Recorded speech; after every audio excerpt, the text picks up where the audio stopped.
Good afternoon po sa inyong lahat. Kumusta naman po kayo? Ako hindi okay. Pumapayat ako sa daming trabaho. Sobrang pagod. Hindi ako makakain ng hindi ko ma-feel ang gutom kasi sa sobrang pagod at saka masamang pakiramdam ko.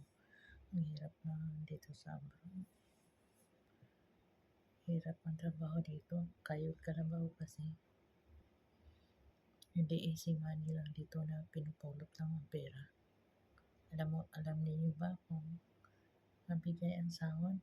Ang sarap na hawakan na lang na ayaw na ipadala.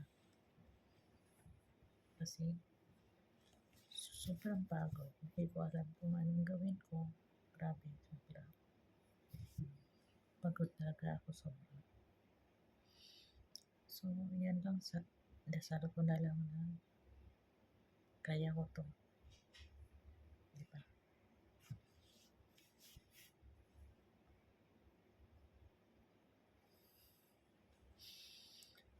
Sana po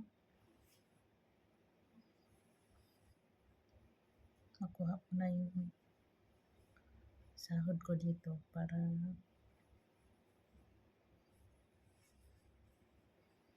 makauwi ako. Ang tagal pa ng isang buwan.